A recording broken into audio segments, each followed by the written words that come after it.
오늘 기분이 아주 좋습니다. 제가 오랜 시간 외쳤던 주장, 우리나라 대기업 노조가, 특히 현대자동차 노조가 꼭 주장해야 한다고, 그걸 위해 싸워야 국민들의 사랑을 받는 노조로 거듭날 수 있다고 주장했던 그 주장, 예전부터 제 라이브 방송을 들었던 애청자들만 기억하실 바로 그 주장, 과연 그게 가능할까 싶었던 그 주장, 꿈처럼 들렸던 그 주장, 그 주장을 오늘 하부영 민주노총 현대차 지부장의 목소리로 듣게 되었습니다. 꿈인가 생시인가 싶습니다. 솔직히 현대자동차 노조에서 최인호라는 이름 제법 유명합니다. 오죽하면 제 방송 애청자이면서 현대자동차와 거래하는 분이 현대자동차 노조에 잠깐 들르셨다가 최인호 방송 만날 보는 사람이 무슨 염치로 여기를 와? 라는 농반진반의 이야기를 들으셨다고 합니다. 제가 현대자동차 노조 비판을 방송에서 정말 많이 했거든요. 어떤 비판이었냐? 원가 연동 가격제. 이거 정말 중요한데 나중에 따로 자세히 방송 드릴 겁니다. 한국 경제의 산업구조, 노동구조를 이해하는데 정말 결정적인 역할을 하는 시스템입니다. 원가 연동 가격제. 원가 연동 가격제를 통해서 원청업체인 현대자동차의 노동자들이 사실상 하청업체의 노동자들을 착취하고 있다고 정말 많이 비판했습니다. 착취라는 단어가 워낙 세니까요. 그리고 이것은 자본이 노동을 착취하는 경우에만 가능한 말인 것으로 다들 이해하고 있었기 때문에 쇼킹하게 들렸을 겁니다. 노동이 노동을 착취하는 셈이다. 노동이 노동을 존중하지 않는다. 그렇게 제가 비판을 많이 했었습니다. 원청업체가 하청업체를 단가 후려치기로 조절하면서 쥐어짜면 하청업체는 그 충격을 보전하기 위해서 소속 노동자들의 임금을 적게 주고 그래서 소속 노동자들을 쥐어짜고 또 그 이하의 하청업체들을 또 쥐어짜고 이렇게 쥐어짜는 사슬이 만들어져서 계속 하청업체로 구조가 이어져서 하청업체 노동자들은 저임금에 계속 시달리고 이러한 저임금 구조가 밑에 깔려있는 덕분에 원청업체 노동자들의 고임금이 조직된 단결된 투쟁을 통해서 대기업 자본에 맞선 강력한 협상력 덕분에 조직력 덕분에 원청업체 노동자들의 고임금이 그러한 환경에서 가능해지는 구조, 이런 구조가 한국에서 가장 전형적이고 가장 문제가 되는 산업구조, 임금 사슬 구조이기 때문에 이 구조를 부수기 위해서 원청업체 노조가 투쟁의 내용을 바꿔야 한다고. 투쟁의 내용이 자신들의 임금을 인상하라라는 투쟁이 아니고 하청업체에 돈을 더 줘라라는 투쟁이 되어야 한다고. 근데 하청업체에 돈 더 줘라 해서 그치면 돈 더 많이 받은 하청업체 사장님들만 좋아지기 때문에 그 돈의 용도를, 더 지급한 돈의 용도를 하청업체 노동자들의 임금 인상 용도라고 콕 찍어서 하청 중소기업에 줘라라고 원청 대기업 자본에 요구하는 그러한 투쟁을 해야 한다고. 그게 한국의 원가 연동 가격제 시스템에서는 가능하다고. 서로 다른 법인이지만 그러한 압박이 현실적이라고 제가 여러 번 방송했습니다. 그게 이루어지는 게 저의 꿈이라고.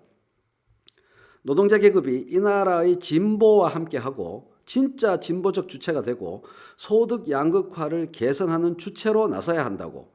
그래야 국민에게 사랑받는 진정한 진보적 노조가 될 수 있다고 정말 제가 진지하게 방송을 여러 번 했었습니다. 그런데 그런 일이 정말로 일어났습니다. 몇 분 전 경향신문 기사입니다. 헤드라인: 납품 단가 정상화 요구 1년 만에 관철, 재벌 해체 32년 투쟁보다 낫다. 울산 이효상 기자의 사진이고요. 2019년 4월 21일 하부영 민주노총 현대차 지부장님입니다. 그 전에 광주형 일자리 때문에 제 방송에서 엄청 까였던 분인데요. 어쨌든 임금 격차 완화 등 사회적 의제를 교섭 대상으로 삼은 게 지난해 성과였다. 올해는 최저임금 위반을 쟁점화하겠다. 올해는 최저임금 미달하는 법 위반 사업장과의 거래 중단을 요구하며 싸우겠다.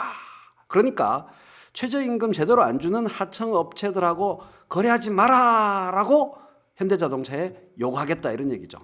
하부영 민주노총 금속노조 현대차 지부장은 지난달 19일 울산 공장 노조 사무실에서 열린 간담회에서 최소한 2차, 3차 협력업체 비정규직 최저임금 문제라도 개선하겠다며 올해 계획을 설명했다.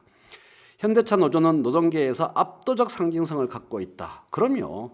강력한 조직력으로 노사관계의 기준을 설정하며 노동자 복지 향상을 주도했지만 귀족 노조라는 꼬리표가 노동운동에 드리운 그림자도 짙었다.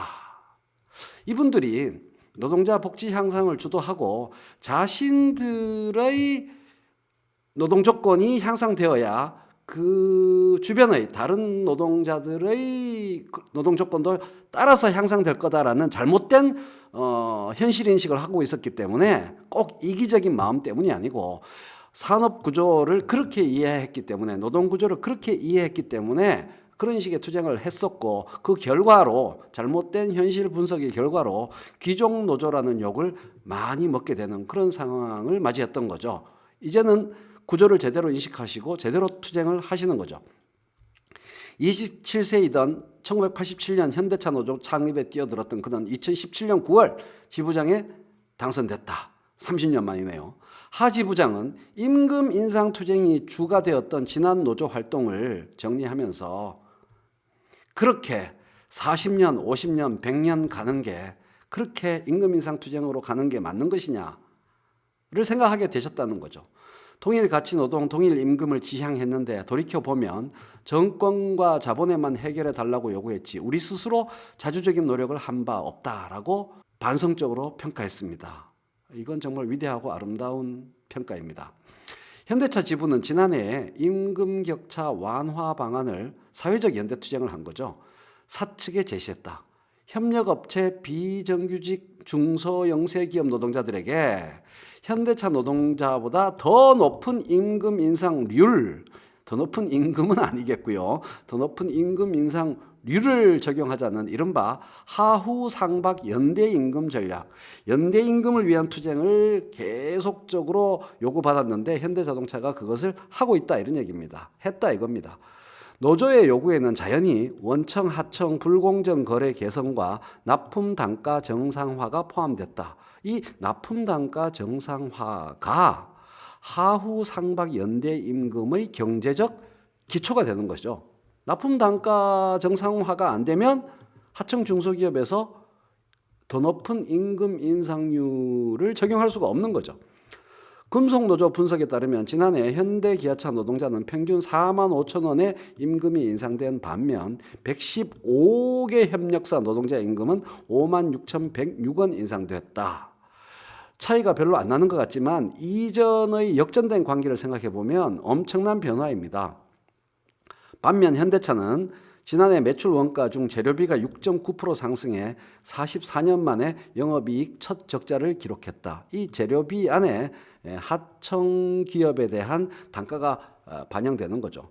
하 지부장은 사회 양극화의 주범이 재벌이라는데 그런 말을 하는데 재벌뿐이냐 이거죠. 사회 양극화의 주범이. 재벌 해체 투쟁 32년을 했어도 재벌은 튼튼했다. 납품 단가 후려치지 말라고 한 해 만에 현대차 영업이익이 적자가 됐다. 이 말씀은 사회 양극화가 완화되는데 자신들의 투쟁이 영향을 미쳤다 이 얘기죠. 그런데 이 말씀은 오해의 소지도 좀 있는데요.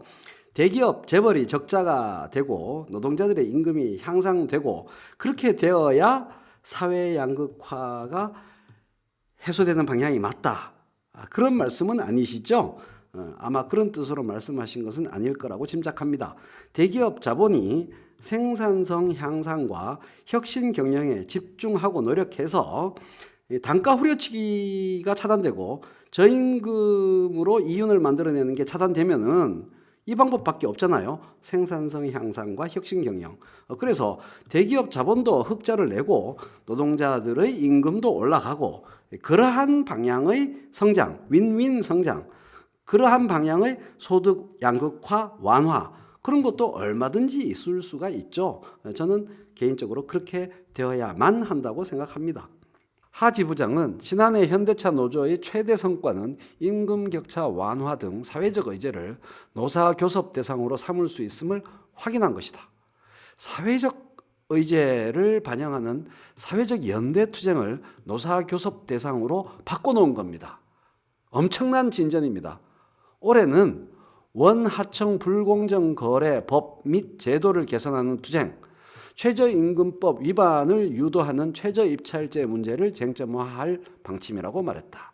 자, 이렇게 대기업 노동 쪽의 압박이 가해지면 대기업 자본은 오로지 생산성 향상, 기술 혁신에 집중하지 않으면 살아남을 수 없다라는 절실한 상황 인식을 하게 되면서 발전하게 될 거라고 저는 봅니다. 더 나아가 그는 우리는 임금 인상이 아니라 세금 인상 투쟁을 해야 한다. 임금의 40%를 세금으로 내고 국가와 정부로부터 사회보장 정책을 받아서 모든 국민이 평등한 삶을 더 평등해지는 쪽의 삶을 지향하는 게 노동운동이 가야 할 길이다라고 말했습니다.